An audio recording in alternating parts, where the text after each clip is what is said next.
नमस्कार दोस्तों, एक बार फिर आपका कलाम के इस ऑनलाइन डिजिटल प्लेटफॉर्म पर हार्दिक स्वागत और अभिनंदन।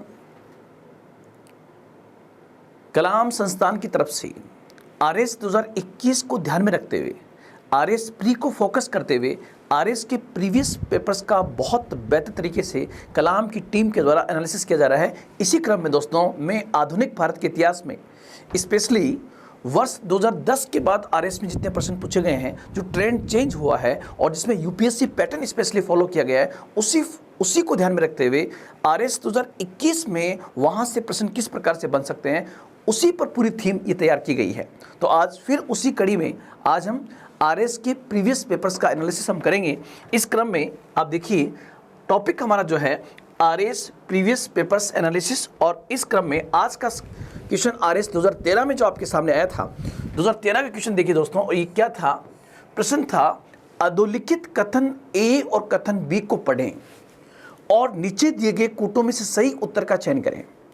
और उसमें से पहला पॉइंट है, आप देख सकते हैं स्क्रीन पर, नंबर 1 है 1813 का चार्टर एक्ट से मुक्त व्यापार की नीति को आरंभ किया गया। पहला पॉइंट ये होगा, मुक्त व्यापार की नीति को आरंभ किया गया, जिसको हम कहेंगे फ्री ट्रेड पॉलिसी। और दूसरा है 1813 से भारत की आर्थिक नीतियां इंग्लैंड के औद्योगिक बुजुर्ग वर्ग के हितों से निर्धारित होने लगी थी। ये दो स्टेटमेंट दिए गए दोस्तों, इनमें से कौन से सही हैं? तो यहाँ पर जो कोड दिए गए हैं, ए और बी दोनों ही गलत हैं, ए और बी दोनों ही सही है। ए सही है जबकि बी गलत है, और ए गलत है जबकि बी सही है। 4 कोड आपके सामने हैं दोस्तों, आप लोग ध्यान रखना। इसको मैं आपको बहुत बेहतर तरीके से समझाने का प्रयास करूंगा। पहला पॉइंट, 1813 का चार्टर एक्ट से मुक्त व्यापार नीति को आरंभ किया गया, ये बिल्कुल सही है। और दूसरा, 1813 से भारत की आर्थिक नीतियां इंग्लैंड के औद्योगिक बुजुर्ग वर्ग को हितों को ध्यान में रखते हुए निर्धारित होने लगी थी। इसका मतलब ये दोनों सही है, तो इसका सही उत्तर होगा ए और बी दोनों सही है। ये पॉइंट आपको यहाँ पर स्पेशली ध्यान रखना होगा। एक बार आप इस प्रश्न का जो है स्क्रीनशॉट आप ले लीजिए, ताकि आपको और बेहतर तरीके से आ सके। इसका मैं पूरा एनालिसिस आपके सामने करने का प्रयास करूंगा कि यहाँ पर आपके एग्जामिनेशन पॉइंट से किस प्रकार से प्रश्न बन सकते हैं दोस्तों, उसको दिखाने का पूरा प्रयास यहाँ पर किया जाएगा। तो इस क्रम में सबसे पहले 2 पॉइंट आप देखना प्रयास कीजिए कि मुक्त व्यापार नीति क्या थी, मुक्त व्यापार नीति क्या थी और उस मुक्त व्यापार नीति ने किस प्रकार से प्रभावित किया, उसको हम देखेंगे। साथ ही साथ दोस्तों, औद्योगिक बुजुर्ग वर्ग क्या होता है और अंग्रेजों ने इस प्रकार से ऐसा क्यों किया, उसको मैं पूरा घटनाक्रम को दिखाने का प्रयास करूंगा। लेकिन इस प्रकार के प्रश्न आजकल बहुत बढ़ने लग गए हैं, तो यहाँ पर आप लोग ध्यान रखना, जब इस प्रकार का प्रश्न आपके सामने होगा, जो बेसिकली इससे पहले भी पूछा गया है, तो आप लोग ध्यान रखना।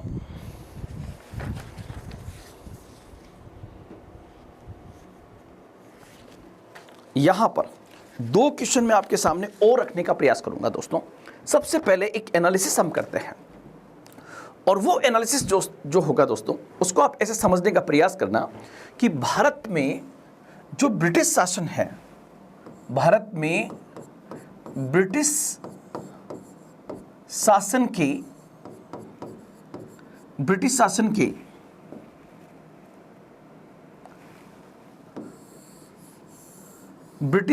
के आर्थिक शोषण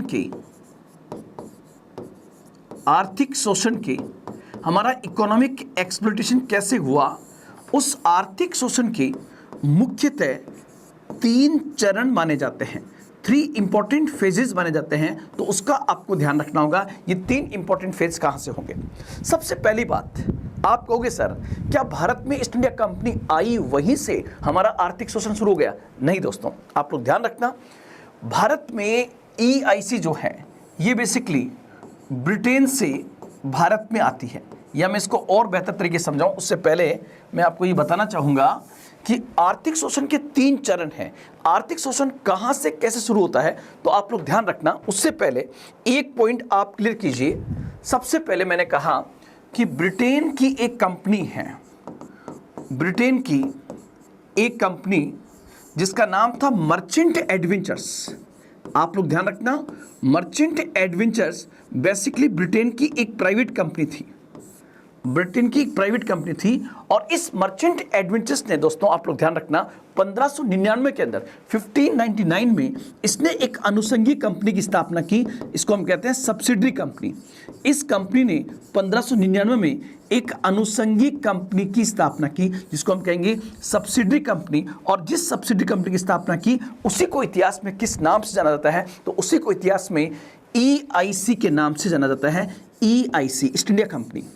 तो आप लोग ध्यान रखना, जब मर्चेंट एडवेंचर्स एक प्राइवेट कंपनी थी तो उसकी सब्सिडरी कंपनी EIC भी एक प्राइवेट कंपनी थी। आप कहोगे सर ये सब्सिडरी कंपनी क्या होती है?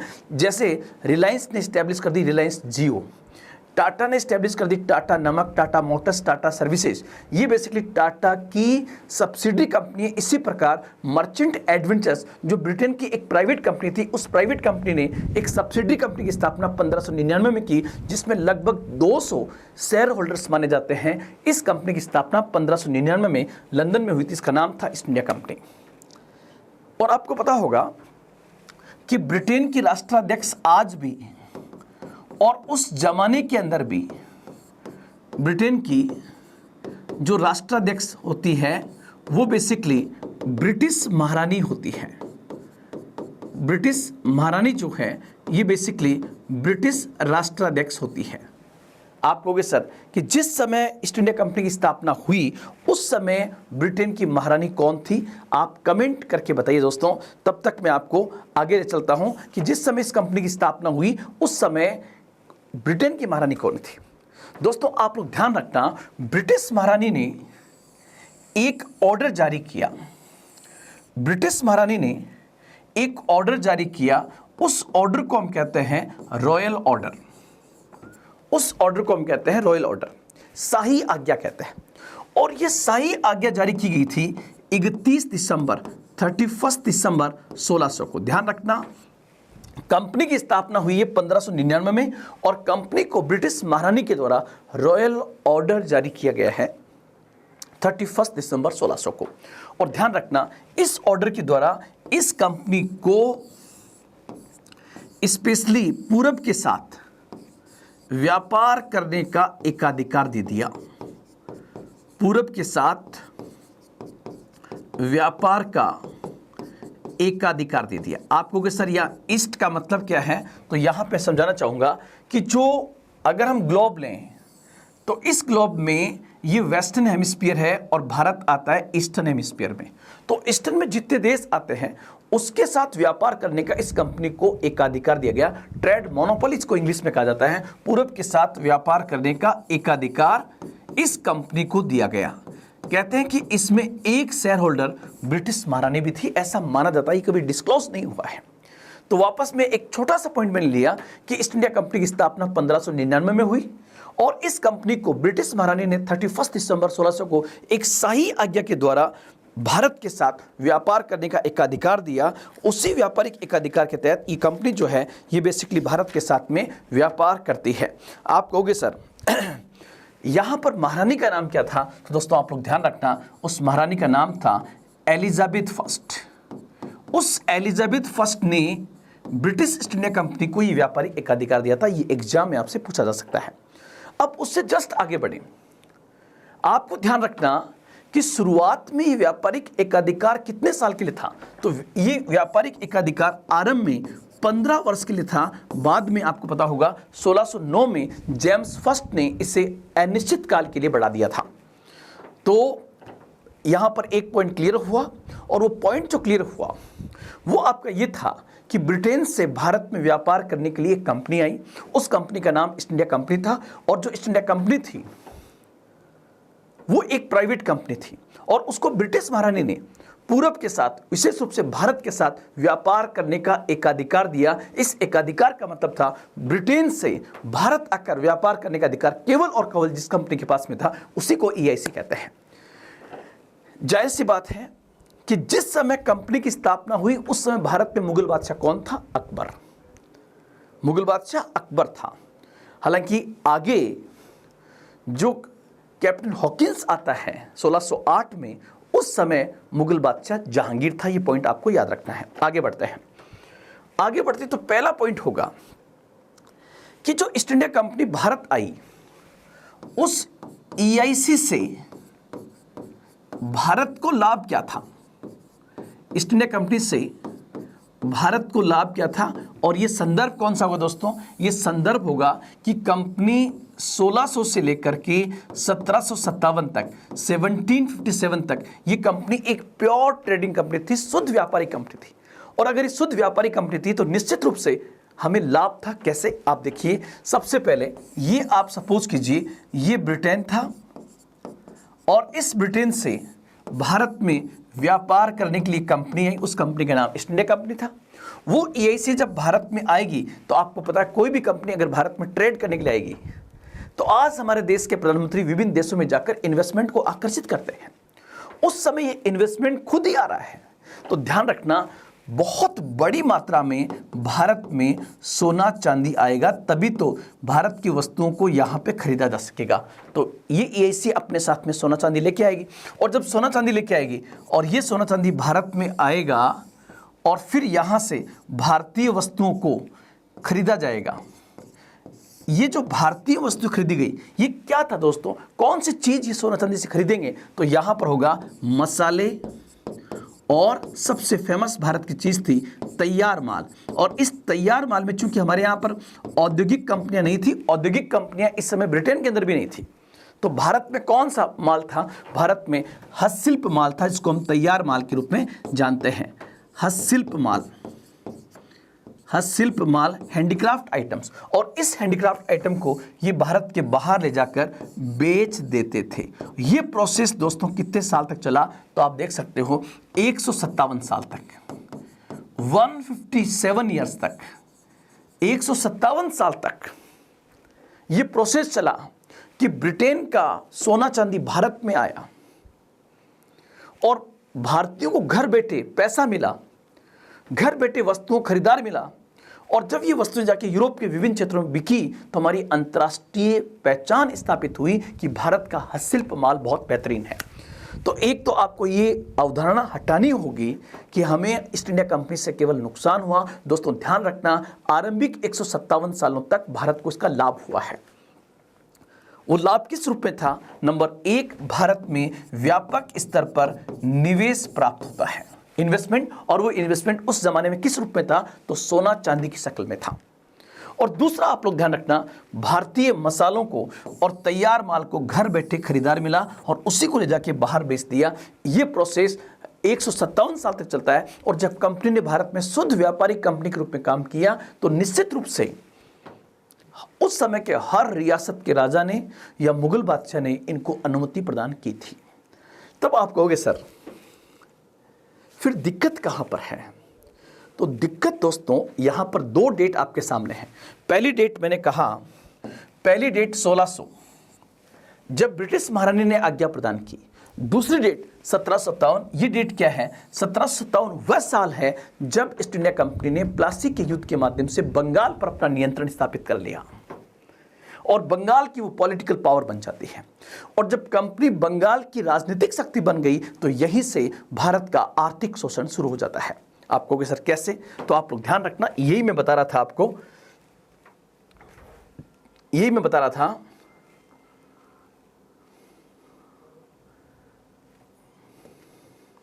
मैंने क्या कहा? ब्रिटिश शासन। और ब्रिटिश शासन कब से शुरू होगा? ब्रिटिश शासन मतलब EIC और ब्रिटेन दोनों का। ये जो आर्थिक शोषण शुरू होता है ये बेसिकली 1757 से लेकर 1947 तक है।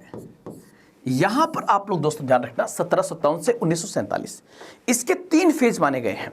जो 3 फेज है उसमें पहला फेज जो है वो आप लोग ध्यान रखना, पहला फेज जो है उसको कहते हैं वणिकवाद।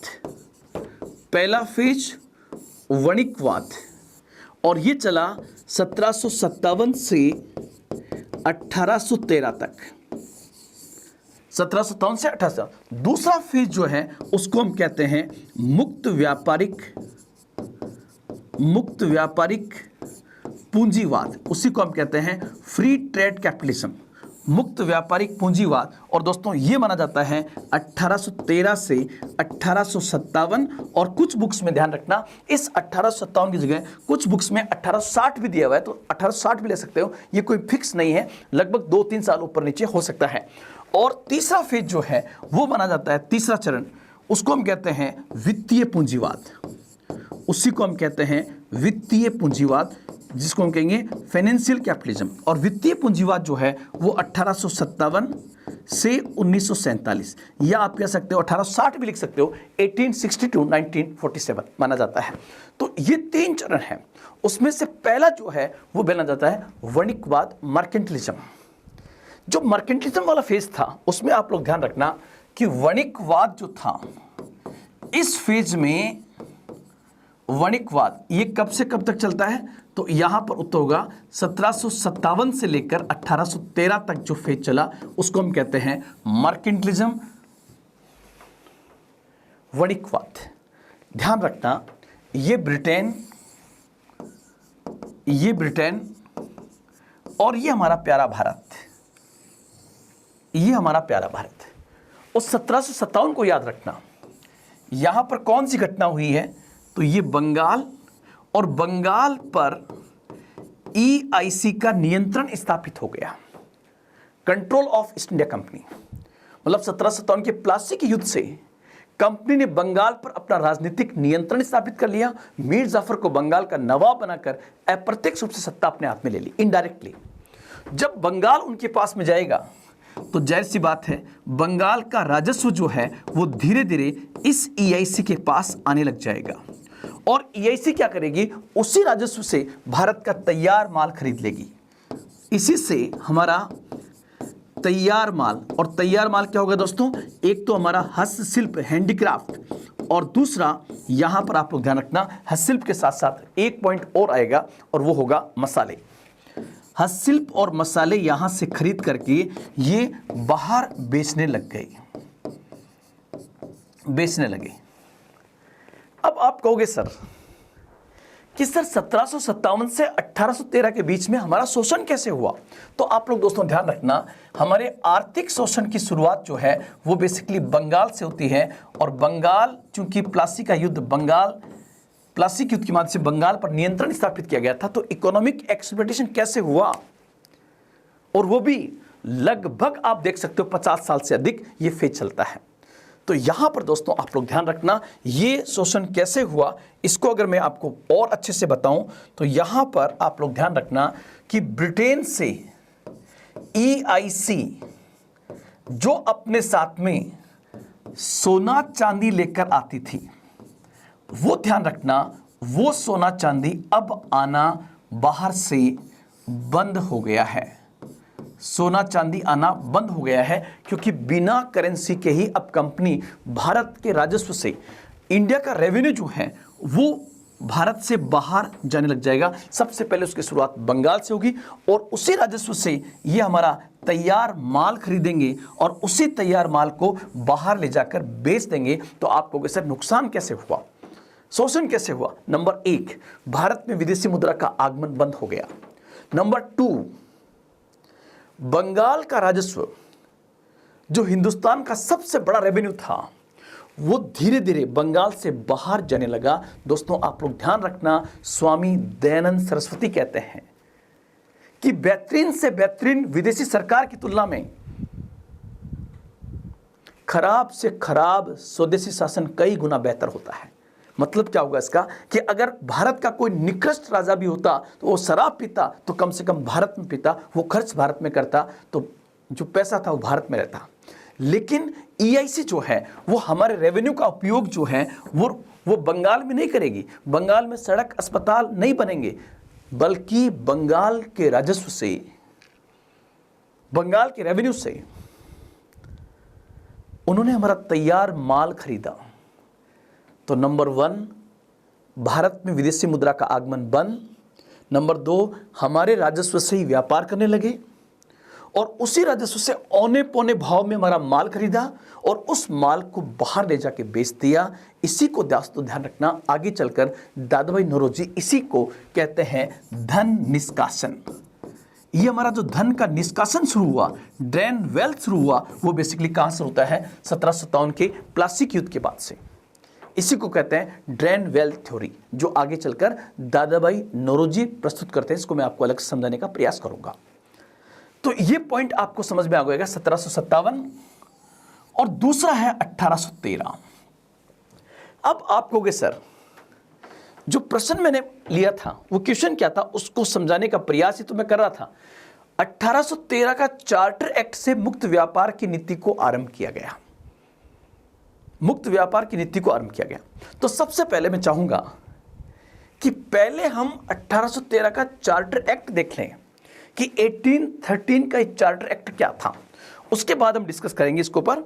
देखिए आप अब यहां पर सबसे पहले आप लोग ध्यान रखना, 2-3 क्वेश्चन और बता देता हूं कि वो कौन सा पहला एक्ट था जो ब्रिटिश संसद द्वारा पास किया गया था और जिसके द्वारा पहली बार ईस्ट इंडिया कंपनी को भारत में नियंत्रित करने का प्रयास किया गया। तो होगा 1773 का रेगुलेटिंग एक्ट। आप लोग ध्यान रखना, 1773 का रेगुलेटिंग एक्ट, और इस एक्ट के द्वारा ही कंपनी को भारत में कंट्रोल करने का प्रयास ब्रिटिश संसद द्वारा किया गया था।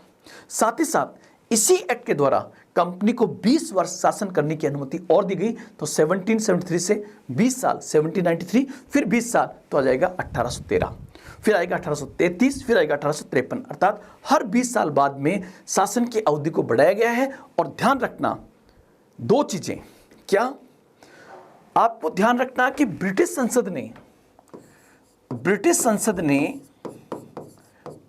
पार्लियामेंट ने इस ईस्ट इंडिया कंपनी को, EIC को नियंत्रित करने के लिए पहला एक्ट कब पास किया? 1773 में, फिर कब पास किया? 1793 में, फिर उसके बाद 1813, 1833, 1853। और ध्यान रखना जैसे जैसे एक्ट पास होते जाएंगे उसी समय के अनुरूप भारत में ईस्ट इंडिया कंपनी का राजनीतिक क्षेत्र बढ़ता जाएगा। लेकिन ध्यान से सुनना, EIC का भारत में राजनीतिक विस्तार बढ़ता जाएगा, लेकिन उसी समय के अनुरूप EIC पर ब्रिटिश संसद का शिकंजा कसता जाएगा। मतलब सबसे पहले 1773 के रेगुलेटिंग एक्ट से EIC की अंगुली पकड़ी गई, 1793 से उसके हाथ का पूंछा पकड़ा गया, और फिर 1813 के द्वारा यहां से पकड़ा गया, और 1858 का जो एक्ट आएगा वो उससे उसका गला दबा दिया जाएगा। और हम कहते हैं कि 1857 के विद्रोह के बाद भारत पर ईस्ट इंडिया कंपनी का शासन अंत हो गया और सीधा ब्रिटिश राज स्टैब्लिश हो गया। तो मैं आपको आपके एग्जाम में जो क्वेश्चन आया है वो 1813 है। तो सबसे पहले हम चर्चा करना चाहेंगे कि 1813 क्या था। तो आप लोग ध्यान रखना, जैसे मैंने यहां लिखा 1813 का चार्टर एक्ट। और दोस्तों ध्यान रखना, पूरे आधुनिक भारत के इतिहास में सबसे इंपॉर्टेंट एक्ट में से एक माना जाता है। और ये एक्ट किसके द्वारा पास किया गया था?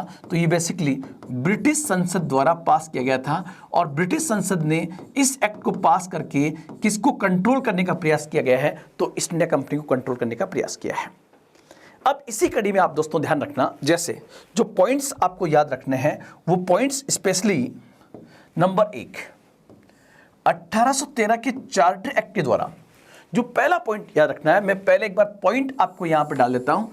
1, 20 वर्ष। नंबर 2, कंपनी का व्यापारिक एकाधिकार, कंपनी का व्यापारिक एकाधिकार, the trade monopoly of the EIC। और नंबर 3 भारत के राजस्व का 10.5%, 10.5%। और चौथा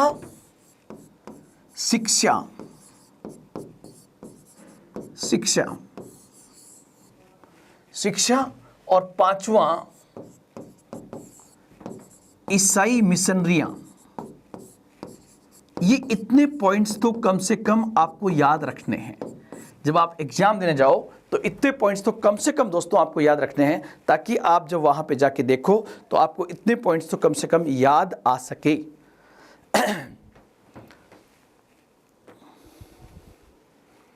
अब आप कहोगे सर प्लीज इनको आप समझा दीजिए। तो पहला पॉइंट आप देखना, 1813 के चार्टर एक्ट के द्वारा कंपनी के शासन की अवधि को 20 वर्ष और बढ़ा दिया जाता है। कंपनी के EIC के शासन की अवधि को 20 वर्ष और बढ़ा दिया गया। आप कहोगे सर इसका मतलब क्या होगा? इसका मतलब होगा कि ब्रिटिश ईस्ट इंडिया कंपनी जो भारत में व्यापार करने के लिए आई थी, वो 1757 से भारत की, बंगाल की एक राजनीतिक शक्ति बन गई। उसकी राजनीतिक शक्ति की अवधि को 20 वर्ष और बढ़ा दिया जाता है। पहला पॉइंट। दूसरा, आपको पता मैंने एक पॉइंट अभी बताया था, क्या कि जब कंपनी भारत में आई 1600 के अंदर, तब इस कंपनी को भारत के साथ व्यापार करने का व्यापारिक एकाधिकार दिया गया था, ट्रेड मोनोपोली दी गई, जिसका मतलब था कि ब्रिटेन से भारत आकर व्यापार करने का अधिकार केवल और केवल इस कंपनी के पास में होगा। इसका मतलब हुआ दोस्तों क्या कि 1600 से लेके 1700, 1700 से लेके 1800, मतलब 1600 में कंपनी आई तो 1600 से लेके 1700, 1700 से लेके 1800 और 1800 से लेके 1813। इसका मतलब आपसे इनडायरेक्टली क्वेश्चन ये भी पूछ सकता है कि ईस्ट इंडिया कंपनी जो भारत में व्यापार करने के लिए आई थी, उसका व्यापारिक एकाधिकार कितने साल तक था? उस कंपनी का व्यापारिक एकाधिकार अर्थात ब्रिटेन से भारत आकर भारत के साथ व्यापार करने का अधिकार ईस्ट इंडिया कंपनी के पास, ट्रेड मोनोपोली कितने साल तक रही? तो ध्यान रखना 213 वर्ष तक। और कभी सोचना आप, 2 वर्ष नहीं, 13 वर्ष नहीं, 213 वर्ष तक। और 213 वर्ष में इस कंपनी ने इतना पैसा कमाया दोस्तों कि ये न केवल दुनिया की सबसे ताकतवर कंपनी में से एक थी, बल्कि भारत की एक बहुत बड़ी राजनीतिक शक्ति बन गई।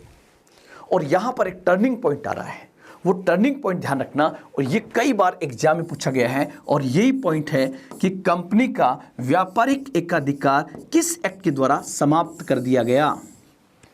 कंपनी का व्यापारिक एकाधिकार किस एक्ट से समाप्त कर दिया गया? तो होगा 1813 का चार्टर एक्ट। इसका इनडायरेक्टली मतलब क्या होगा? इसका इनडायरेक्टली मतलब यह भी होगा कि अब ब्रिटेन से कोई भी कंपनी या व्यापारी भारत व्यापार करने के लिए आ सकता है। भारत व्यापार करने के लिए आ सकता है। बहुत अच्छा पॉइंट है दोस्तों। वह कौन सा चार्टर एक्ट था जिस चार्टर एक्ट के द्वारा अब कोई भी ब्रिटिश कंपनी या व्यापारी भारत में व्यापार करने के लिए आ सकता था? तो 1813 का चार्टर एक्ट, या इसी को मैं ये कह दूं कि वह कौन सा एक्ट था जिस एक्ट द्वारा कंपनी का ट्रेड मोनोपोली समाप्त कर दी गई? तो उत्तर होगा 1813 का चार्टर एक्ट। फिर एक पॉइंट आएगा आपको कि 1813 के चार्टर एक्ट के द्वारा जब कंपनी का व्यापारिक एकाधिकार समाप्त किया गया, तो कौन सा एकाधिकार अब भी उसका बना हुआ था? तो दोस्तों यहां पर आप लोग ध्यान रखना, केवल 2 चीजों को छोड़कर, केवल 2 क्षेत्रों को छोड़ करके, नंबर 1 चाय का व्यापार और नंबर 2 चीन के साथ व्यापार। चीन के साथ व्यापार मतलब 2 क्षेत्रों में कंपनी की मोनोपोली अब भी थी। एक तो trade off T and trade with China. ये 2 अधिकारों को छोड़कर बाकी कंपनी के तमाम व्यापारिक एकाधिकार समाप्त कर दिए गए। और तीसरा पॉइंट दोस्तों ध्यान रखना, कंपनी के जो भागीदार थे, क्योंकि कंपनी का व्यापारिक एकाधिकार तो समाप्त कर दिया गया, तो कंपनी ने जो 213 साल तक मेहनत की, इससे कंपनी के मालिकों को कहा गया कि आपको डरने की आवश्यकता नहीं है। आपको भारत का जो रेवेन्यू आएगा उसका 10.5% आपको 10.5% की भागीदारी उसमें दी जाएगी। दोस्तों ध्यान रखना, ये 10.5% भारत में खर्च किए जाने थे क्योंकि भारत की जनता की कमाई थी। लेकिन ये टैक्स जो है, इस टैक्स को इन्होंने अपना लाभ समझा और कहा कि भारत में जितना रेवेन्यू आएगा उस रेवेन्यू का 10.5% जो है कंपनी के हिस्सेदारों को दिया जाएगा।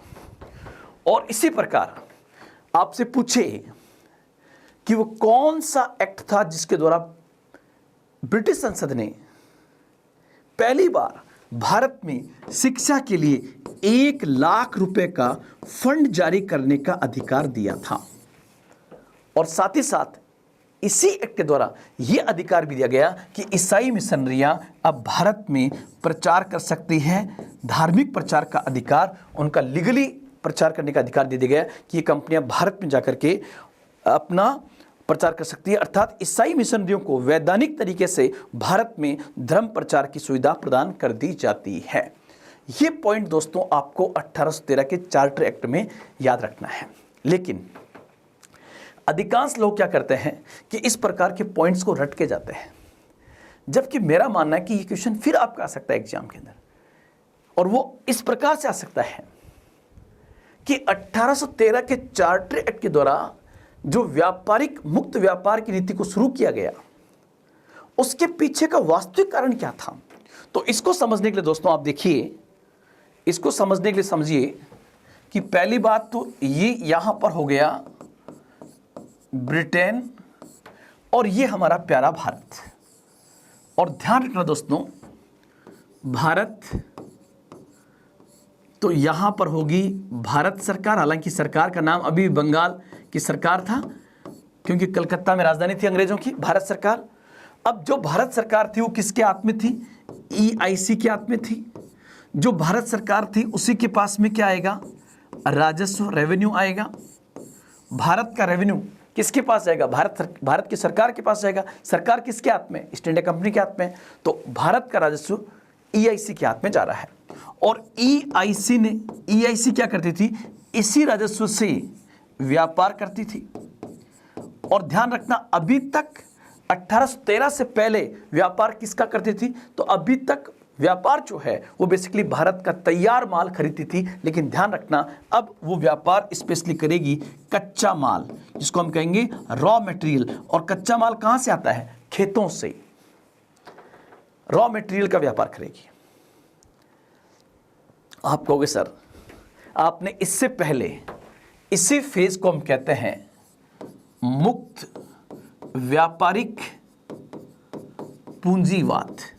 और दोस्तों ध्यान रखना, ये फ्री ट्रेड कैपिटलिज्म कब स्टार्ट होता है? तो ये तैयार होता है 1813 से 1857 और कुछ जगह पे 1860 भी दिया हुआ है, उसमें आप कंफ्यूज मत होना, एक ही बात है। मतलब भारत सरकार किसके हाथ में? EIC के हाथ में। वो ईस्ट इंडिया कंपनी उसी राजस्व से, अगर कोई कैसी भी सरकार हो, कितनी खराब सरकार हो, वो सरकार इस पैसे का उपयोग भारत में करती, लेकिन ईस्ट इंडिया कंपनी इस पैसे से व्यापार करेगी। और जब व्यापार करेगी दोस्तों, तो आप लोग ध्यान रखना, व्यापार किसका कर रहे हैं? कच्चे माल का। साथ ही साथ आप देखोगे कि ब्रिटेन से भारत आने का अधिकार केवल किसके पास में था? ब्रिटेन से भारत आकर व्यापार करने का एक अधिकार केवल इस कंपनी के पास में था, जिसको हम कहते हैं ईस्ट इंडिया कंपनी। एक अधिकार केवल इसके पास में था। ध्यान से आप समझने का प्रयास करना। अब हमेशा भारत में जो पॉलिसीज लाई गई, वो पॉलिसीज हमेशा ब्रिटेन के आर्थिक हितों को ध्यान में रख के बनाई गई थी। तो यहां पर दोस्तों आप लोग ध्यान रखना, दुनिया में सबसे पहले औद्योगिक क्रांति किस देश में आती है? तो आप लोग ध्यान रखना, इंडस्ट्रियल रिवॉल्यूशन जो है वो सबसे पहले ब्रिटेन के अंदर आई। और जब किसी देश में औद्योगिक क्रांति आती है तो उस देश में कल कारखानों के माध्यम से उत्पादन शुरू हो जाता है। कल कारखानों से उत्पादन शुरू हो जाता है, मतलब यहाँ पर अब जो है मशीनों के द्वारा उत्पादन शुरू हो गया है। अब जब मशीनों से उत्पादन शुरू हो गया है तो सबसे पहले कोई भी देश जो है वो अपनी आर्थिक आवश्यकताओं को पूरी करता है। इसलिए ब्रिटेन में औद्योगिक क्रांति आने के बाद ब्रिटेन अपनी अर्थव्यवस्था की आवश्यकताओं को पूरा करेगा। लेकिन 1813 तक पहुंचते पहुंचते ब्रिटेन की अर्थव्यवस्था तैयार माल से खचाखच भरी हुई है। उसी को हम कहते हैं रेडीमेड मटेरियल, अर्थात जो माल कारखानों से तैयार होता है उसको हम कहते हैं रेडीमेड मटेरियल। तो ब्रिटेन की अर्थव्यवस्था ब्रिटेन की मशीनों से तैयार माल से खचाखच भरी हुई है और ब्रिटेन के व्यापारी चाहते हैं, ब्रिटिश व्यापारी चाहते हैं, ब्रिटिश व्यापारी या ब्रिटिश कंपनियां चाहती हैं कि उनको भी अधिकार मिले कि वो भी भारत में जाकर व्यापार करें।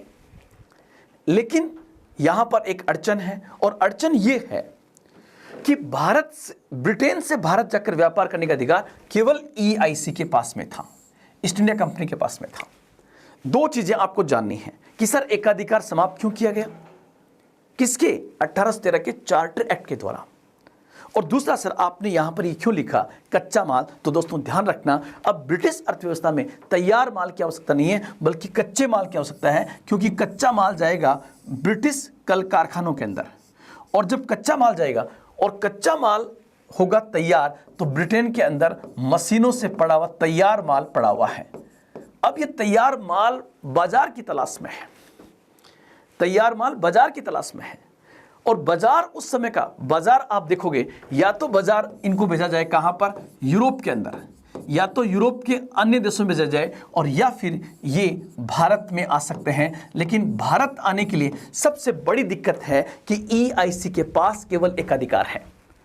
तो ध्यान रखना, ब्रिटिश पार्लियामेंट ने ब्रिटिश औद्योगिक माल को भारत तक पहुंचाने के लिए और ब्रिटिश ईस्ट इंडिया कंपनी पर अपने नियंत्रण को और अधिक बढ़ाने के लिए कंपनी के व्यापारिक एकाधिकार को समाप्त कर दिया गया। कंपनी के व्यापारिक एकाधिकार को समाप्त कर दिया गया और यह छूट प्रदान कर दी गई कि अब ब्रिटेन से कोई भी व्यापारी या कंपनी भारत जाकर व्यापार कर सकती है। मेरे हिसाब से समझ में आ गया होगा आपको। साथ ही साथ दोस्तों, साथ ही साथ आप कहोगे सर इनको भारत में क्या पड़ी थी, ये यूरोप में तो बेच सकते थे। तो दोस्तों ध्यान रखना, जिस समय ये दौर चल रहा है कि एक तरफ ब्रिटेन की अर्थव्यवस्था बिल्कुल खचाखच भरी हुई है, दूसरी तरफ यूरोप के अंदर आप एक नाम याद रखना, व्यक्तित्व था फ्रांस का और नाम था नेपोलियन। फ्रांस का शासक था नेपोलियन, और नेपोलियन ने यूरोप के अधिकांश देशों पर अपना नियंत्रण स्थापित कर लिया था। उसको सबसे बड़ी चुनौती जो है ब्रिटेन से मिल रही थी। इसलिए नेपोलियन ने क्या किया, ब्रिटेन को आर्थिक रूप से कमजोर करने के लिए नेपोलियन एक सिस्टम लेके आता है जिसको हम कहते हैं नेपोलियन की महाद्वीपीय व्यवस्था, जिसको हम कहते हैं नेपोलियन की महाद्वीपीय व्यवस्था, या इसी को हम कहते हैं the continental block of Napoleon. इसके तहत क्या हुआ कि ब्रिटिश सामान यूरोप के बाजार में बिक न सके, इसके लिए नेपोलियन ने यूरोप के अधिकांश देशों में आर्थिक नाकेबंदी कर दी, और आर्थिक नाकेबंदी करने के कारण ब्रिटिश व्यापारियों के सामने एक बड़ा संकट था कि वो अपना सामान नेपोलियन की महाद्वीपीय व्यवस्था के कारण यूरोप में बेच नहीं सकते, और भारत में चूंकि भारत के साथ व्यापार करने का अधिकार केवल ईस्ट इंडिया कंपनी के पास में था, इसलिए भारत जा नहीं सकते। इसलिए उन तमाम व्यापारियों का और साथ ही साथ ब्रिटिश अर्थव्यवस्था की आवश्यकता भी थी, इसलिए ब्रिटिश संसद पर दबाव था कि EIC के व्यापारिक एकाधिकार को समाप्त करें ताकि मुक्त व्यापार के तहत तमाम कंपनियों को यहां से ब्रिटेन कंपनियों को भारत भेजा जा सके। इसलिए 1813 के चार्टर एक्ट के द्वारा कंपनी का व्यापारिक एकाधिकार समाप्त कर दिया गया, व्यापारिक एकाधिकार समाप्त कर दिया गया, और अब कोई भी ब्रिटिश व्यापारी और ब्रिटिश कंपनी भारत जाकर व्यापार कर सकती थी। आप कहोगे सर समझ में तो आ गया, लेकिन एक पॉइंट समझ में नहीं आया, वो क्या कि सर हमारा शोषण कैसे हुआ, कि इस फेज में हमारा एक्सप्लॉइटेशन कैसे हुआ। तो आप इसको समझने का प्रयास करना दोस्तों। ये पॉइंट ऐसे आएगा कि जब किसी देश की रेवेन्यू उस देश से बाहर जाता है तो उस देश में गरीबी और बेरोजगारी बढ़ती है, क्योंकि जो पैसा भारत में उपयोग में होना चाहिए था उसका कंपनी व्यापार कर रही है। तो नंबर 1 हमारा शोषण ऐसे हुआ कि भारत का राजस्व भारत से बाहर जाने लगा। साथ ही साथ ये हमारे रेवेन्यू से ही व्यापार करने लगे, मतलब हमारा रेवेन्यू जो हमारे डेवलपमेंट के लिए आना चाहिए था उसके उपयोग ये व्यापार करने में कर रहे हैं। और व्यापार भी किस चीज़ का, अब ये भारत का खेत से आने वाला कच्चा माल खरीदने लगे, क्योंकि ब्रिटिश अर्थव्यवस्था में कच्चे माल की आवश्यकता है। तो जब हमारा कच्चा माल ये खरीदने लगे, और आपको पता है आज भी लड़ाई एमएसपी की है, न्यूनतम समर्थन मूल्य। एमएसपी जो है वो बेसिकली सरकार निर्धारित करती है। एमएसपी न्यूनतम समर्थन मूल्य सरकार निर्धारित करती है। तो ध्यान रखना, जिस देश का राजा व्यापारी होता है उस देश की प्रजा फकीर होती है। कैसे कि जो कंपनी थी वही सरकार थी, जो सरकार थी वही कंपनी थी। इसलिए यहां पर आपको देखने को मिलेगा कि ईस्ट इंडिया कंपनी जो है वो उस भारतीय राजस्व से व्यापार करती थी। उस व्यापार पर जो कच्चा माल उनको खरीदना, उसकी रेट इन्होंने इतनी कम तय की कि हमारा ही पैसा और हमारे पैसे से बहुत कम भाव में ये हमारा रेवेन्यू ले गए। उस रेवेन्यू से कच्चा माल ले गए। उस कच्चे माल को ब्रिटिश मशीनों में यूज करके तैयार माल तैयार किया, और तैयार माल हमें ला करके कई गुना कीमतों पर बेच दिया गया।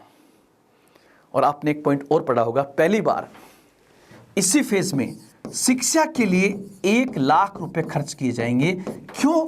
क्योंकि ब्रिटिश जो है वो पाश्चात्य शिक्षा के माध्यम से एक ऐसा भारतीय वर्ग तैयार करना चाहते थे जो देखने में भले ही भारतीय जैसा हो, लेकिन सोचने समझने के दृष्टिकोण से अंग्रेजों जैसा हो, ताकि वो भारतीयों को एक बेहतर उपभोक्ता बना सके। तो ये पूरा इस क्वेश्चन का थीम था दोस्तों, इसको आप समझने का प्रयास करना। जो पॉइंट आपका था उसको समझाने के लिए मैंने इतना टाइम लिया, और यहाँ से कई बार प्रश्न पूछे गए हैं, इसलिए मैंने इतना आपको समझाया। देख सकते हो आप, 1813 का चार्टर एक्ट से मुक्त व्यापार की नीति को आरंभ किया गया।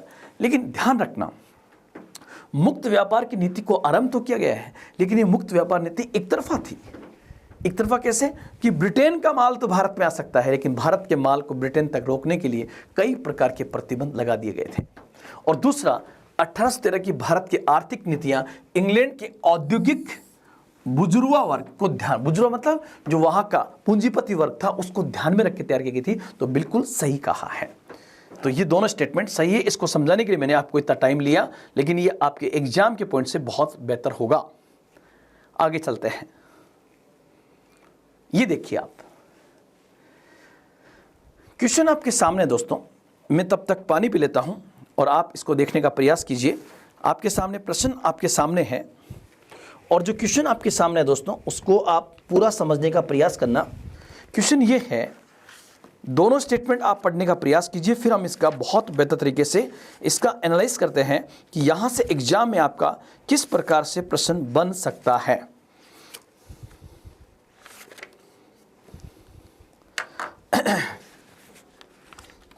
हालांकि यही प्रश्न मैंने 2 दिन पहले आपको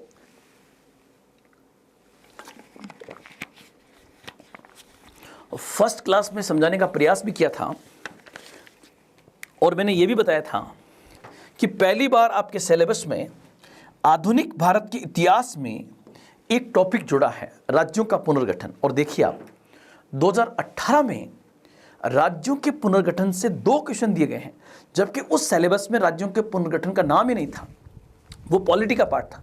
इस बार आधुनिक भारत के इतिहास में आपको पता होगा, इस बार आधुनिक भारत के इतिहास में राज्य पुनर्गठन का टॉपिक दिया गया है। इसलिए 2021 में जो बच्चे एग्जाम देने जा रहे हैं उसके लिए आप राज्यों के पुनर्गठन वाले इस टॉपिक को बहुत अच्छे से तैयार कर जाना। और इसके लिए मेरा पहला वीडियो जो मैंने प्रीवियस पेपर एनालिसिस किया है उसको जरूर देखें। कलाम के संस्थान पूरा रिसर्च कर रही है कि कहाँ से किस प्रकार से आपके एग्जाम में प्रश्न आ सकता है। उसी कड़ी में ये एनालिसिस, ये विश्लेषण आपके सामने प्रस्तुत किया जा रहा है, तो देखने का प्रयास कीजिए। सबसे पहले तो कांग्रेस के नागपुर अधिवेशन 1920 के पश्चात, ये मैंने आपको बताया भी था कि प्रांतीय कांग्रेस समितियों का गठन किया गया था। प्रांतीय कांग्रेस समितियों का गठन भाषाई आधार पर किया गया था। ध्यान रखना, ये भाषाई आधार शब्द आ रहा है। मैं इसको क्लियर करना चाहूंगा कि कांग्रेस ही थी जिसने ये कहा था कि भारत में प्रांतों का गठन भाषाई आधार पर होना चाहिए। जैसे कई बार तो दोस्तों, जब तक आदमी सत्ता में नहीं होता है और विपक्ष में होता है, तब तक वो आवेश जैसे मांग रख देता है कि बिजली फ्री होनी चाहिए, सिलेंडर की कीमत आधी होनी चाहिए, पेट्रोल डीजल के भाव इतने होने चाहिए। लेकिन जब सत्ता में आते हैं, वो चाहे कांग्रेस हो, बीजेपी हो, आम आदमी पार्टी हो, सत्ता में आने के बाद उसके लिए चैलेंजिंग साबित हो जाता है। जैसे आप देखो, कांग्रेस जब विपक्ष में थी राजस्थान के अंदर, तब उन्होंने कहा कि बेरोजगारों को भत्ता मिलना चाहिए, लेकिन क्या सत्ता में आने के बाद भत्ता मिल रहा है? तो ऐसे ही आप लोग ध्यान रखना, 1920 का जो कांग्रेस का अधिवेशन था, उस अधिवेशन में पहली बार कांग्रेस ये घोषणा करती है कि भारत में भाषाई आधार पर प्रांतों का गठन होना चाहिए। और इसी कड़ी में आप लोग ध्यान रखना, 1920 में कांग्रेस ने पहली बार प्रांतीय कांग्रेस समितियों का गठन भाषाई आधार पर किया था। जैसे अगर गुजरात है तो गुजराती में, महाराष्ट्र है तो मराठी के अंदर, पंजाब में पंजाबी में, बंगाल में बंगाली, इन भाषाई आधार पर कांग्रेस प्रांतीय समितियों का गठन किया गया था। तो ये स्टेटमेंट जो है ये बिल्कुल सही है। दूसरा आप देखोगे, 1948 में कांग्रेस ने भाषाई आधार पर प्रांतों के गठन की मांग को अस्वीकार कर दिया था। मैंने बहुत अच्छे से पहली क्लास में समझा दिया है क्या कि कांग्रेस सत्ता में आ गई 1947 में, और 1947 में कांग्रेस जैसे सत्ता में आई तो कांग्रेस ने जो चश्मा दिखाया था कि हम सत्ता में आते ही भाषाई आधार पर प्रांतों का गठन कर देंगे, कांग्रेस सत्ता में लोगों ने कहा अब प्रांतों का संगठन कीजिए आप। और आपको पता होगा, मैंने कहा था 1948 में एस के दर आयोग की स्थापना होती है, और धर कमीशन ने भाषाई आधार पर राज्यों की मांग को अस्वीकार कर दिया था। और उसके बाद जेवीपी कमेटी बनी थी, जवाहरलाल नेहरू, वल्लभ भाई पटेल और पट्टाभी सीतारामैया, 1948 के अंदर ही, अप्रैल 1949 में उसकी रिपोर्ट आई। उस कमेटी ने भी भाषाई आधार पर राज्यों की मांग को अस्वीकार कर दिया। यहां पर केवल ये कहा गया है 1948 में कांग्रेस ने भाषाई आधार पर प्रांतों के गठन की मांग को अस्वीकार कर दिया। तो यहां पर आप लोग ध्यान रखना, ये दोनों ही स्टेटमेंट सही है, इसलिए सही उत्तर होगा आपका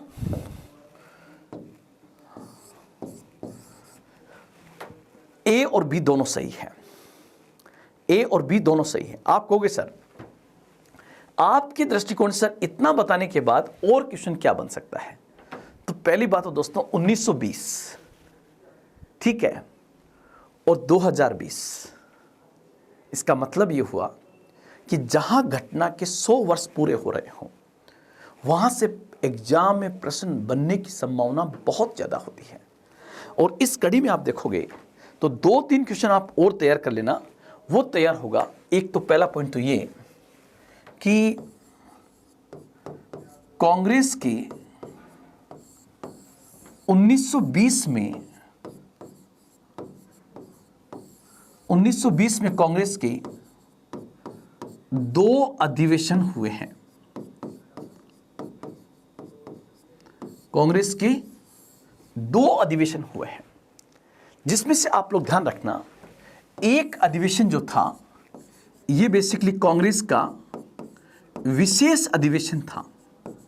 यहां पर आपका एक क्वेश्चन बन सकता है, और क्या कि सितंबर 1920 में कांग्रेस का जो विशेष अधिवेशन हुआ, उस अधिवेशन की अध्यक्षता किसके द्वारा की गई थी? कांग्रेस का जो विशेष अधिवेशन हुआ, उस अधिवेशन की अध्यक्षता किसके द्वारा की गई थी? तो यहां पर आपका उत्तर होगा लाला लाजपत राय के द्वारा। लाला लाजपत राय के द्वारा इस अधिवेशन की अध्यक्षता की गई थी। फिर आप कहोगे सर यह अधिवेशन बुलाया ही क्यों गया था, इसकी क्या आवश्यकता पड़ गई कि इसको समय से पहले बुलाया गया? तो दोस्तों आप लोग ध्यान रखना, अगस्त 1920 के अंदर खिलाफत आंदोलन के मंच पर गांधी जी ने घोषणा कर दी कि यदि खिलाफत की मांगों को स्वीकार नहीं किया गया तो वे अखिल भारतीय आंदोलन शुरू कर देंगे, जिसको हम कहते हैं असहयोग आंदोलन। तो ध्यान रखना यहाँ पर कांग्रेस के विशेष अधिवेशन का उद्देश्य यहाँ पर क्या है, इसका मेन ऑब्जेक्ट है असहयोग आंदोलन की स्वीकृति प्रदान करना। असहयोग आंदोलन को स्वीकृति प्रदान करना मतलब कांग्रेस के सबसे पहले पॉइंट तो आपसे ये पूछे कि असहयोग आंदोलन की पृष्ठभूमि किस आंदोलन में तैयार होती है। नॉन कॉपरेशन मूवमेंट की बैकग्राउंड कहां पर तैयार होती है, तो खिलाफत आंदोलन के प्लेटफॉर्म पर तैयार होती है। ठीक है, और खिलाफत आंदोलन का जो प्लेटफॉर्म था उस पर अगस्त 1920 में, क्योंकि अखिल भारतीय खिलाफत कॉन्फ्रेंस का अध्यक्ष गांधी जी को बनाया गया था और गांधी ने यह घोषणा कर दी कि यदि खिलाफत की मांगों को स्वीकार नहीं किया गया तो वे एक अखिल भारतीय आंदोलन शुरू कर देंगे। और इसके लिए आपको पता होगा सितंबर 1920 में कांग्रेस का वार्षिक अधिवेशन बुलाया गया, कांग्रेस का विशेष अधिवेशन बुलाया गया और इस विशेष अधिवेशन की अध्यक्षता लाला लाजपत राय के द्वारा की गई थी। आप कहोगे सर कि जब असहयोग आंदोलन की स्वीकृति प्रदान की गई थी सितंबर 1920 के अंदर, तो उसका आधार क्या था, मतलब किस आधार पर कांग्रेस असहयोग आंदोलन कर रही है, तो उसके दो आधार हैं। वो दो आधार आपको ध्यान रखना। नंबर एक, पंजाब का मुद्दा। आपको सर पंजाब इश्यू का मतलब क्या है, यहां पर पंजाब मुद्दे का मतलब जलियांवाला बाग हत्याकांड जो 1919 में हुआ था, जलियांवाला बाग हत्याकांड। और इसी प्रकार एक दूसरा इश्यू भी यहां पर आएगा और सेकंड इश्यू था खिलाफत का मुद्दा। तो यहां पर आपको ये ध्यान रखना कि कांग्रेस ने असहयोग आंदोलन किन दो मुद्दों को आधार बना के शुरू किया था, तो एक तो पंजाब इश्यू अर्थात जलियांवाला बाग हत्याकांड और दूसरा खिलाफत आंदोलन। फिर आएगा कि कांग्रेस का वार्षिक अधिवेशन हुआ। कांग्रेस का वार्षिक अधिवेशन कब, दिसंबर 1920 के अंदर। देखो पहला हो रहा है सितंबर 1920 में, वो विशेष अधिवेशन है। वार्षिक अधिवेशन हुआ दिसंबर 1920 में और इस अधिवेशन की ये कहां हुआ, तो आप लोग ध्यान रखना, ये बेसिकली नागपुर के अंदर हुआ था।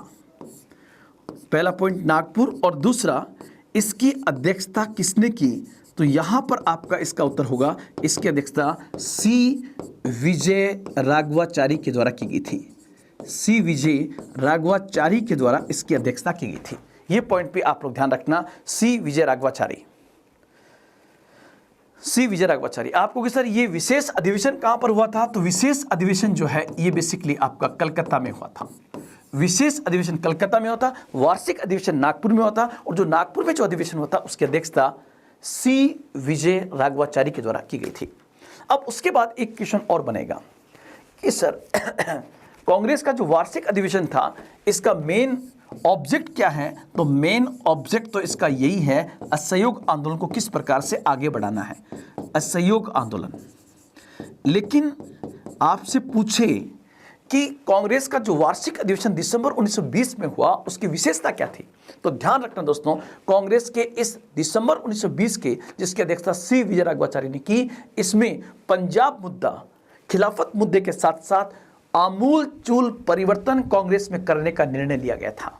आप आज जो देखते हो Congress working committee, Akhil Bharatiya Congress working committee, provincial Congress committee, block Congress committee, ये तमाम कांग्रेस कमेटी के अंदर जो आमूल चूल परिवर्तन होने की घोषणा होती है, ये बेसिकली कांग्रेस के वार्षिक अधिवेशन जो दिसंबर 1920 में नागपुर में हुआ उसी अधिवेशन की ये विशेषताएं थी। इसमें तय किया गया कि अब कांग्रेस में अखिल भारतीय कांग्रेस कमेटी का गठन किया जाएगा, ब्लॉक लेवल पर कांग्रेस बनेगी। और ध्यान रखना यहाँ पर एक चीज़ और, यहाँ से चरखा काटना, सूत काटना, ये भी एक प्रकार के कार्यक्रम में अनिवार्य रूप से शामिल कर लिए जाते हैं। और ये भी कहा गया कि कांग्रेस जो है चुनाव का बहिष्कार करेगी। ये पॉइंट्स आपको यहाँ पर ध्यान रखने हैं। दिसंबर 1920 कांग्रेस का वार्षिक अधिवेशन जो नागपुर में हुआ उसकी अध्यक्षता सी विजय राघवाचारी के द्वारा की गई थी। तो ये पॉइंट आपको ध्यान रखना। और सबसे बड़ी बात क्या, इसी अधिवेशन में कांग्रेस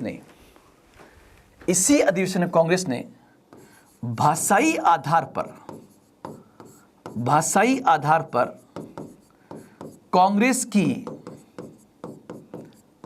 की प्रांतीय समितियों का गठन किया था। और ध्यान रखना, आगे चलकर ये कांग्रेस के लिए सिरदर्द बन गया। कैसे कि 1947 में जैसे भारत आज़ाद हुआ, क्योंकि 1920 में कांग्रेस ने अंग्रेजों के काल में घोषणा कर दी थी कि भाषाई आधार पर राज्यों का गठन होना चाहिए। 1947 में कांग्रेस की सरकार बन जाती, अंतरिम सरकार कांग्रेस के हाथ में थी।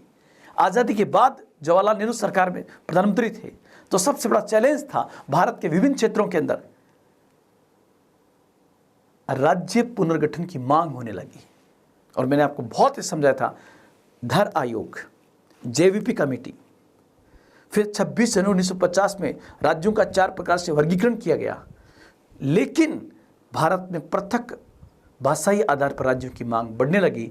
तब 1953 के अंदर फजल अली कमीशन की स्थापना की गई थी, और फजल अली कमीशन की रिपोर्ट आती है 1955 में, जिसे सरकार ने स्वीकार करके उसे संसद से पास करा दिया, जिसको हम कहते हैं राज्य पुनर्गठन अधिनियम 1956, जिसके द्वारा 14 राज्य और 6 केंद्र शासित प्रदेश बनाए गए थे। पानी की घूंट पे लेता हूं, उसके बाद आगे बढ़ते हैं। एक क्वेश्चन और मैं आपके सामने लूंगा। दोस्तों, ये जो मैं एनालिसिस आपके सामने रिप्रेजेंट कर रहा हूं,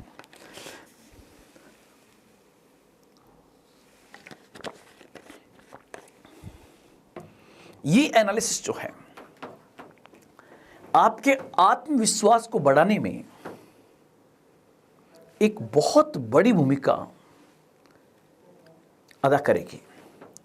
साथ ही साथ दोस्तों, आप लोग ध्यान रखना, हम जितने भी क्वेश्चंस आपके सामने रख रहे हैं, वो चाहे 2018 को, 16 को, 13 का हो, उन प्रश्नों के माध्यम से हम उसकी डिटेल स्टडी करके, कई बार क्या होता है कि अगर कोई किसी क्वेश्चन को एक बड़े विद्यार्थी वर्ग ने गलत किया हो, और होने की संभावना भी है, तो उसमें क्या होता है कि आरपीएससी उस प्रश्न को फिर रिपीट कर देती है, और प्रश्न का अंदर का पार्ट लगभग वही होता है, कुछ नए फैक्ट के साथ में प्रेजेंट करती है। इसलिए इस टाइप के क्वेश्चंस को ध्यान रखना बहुत जरूरी है।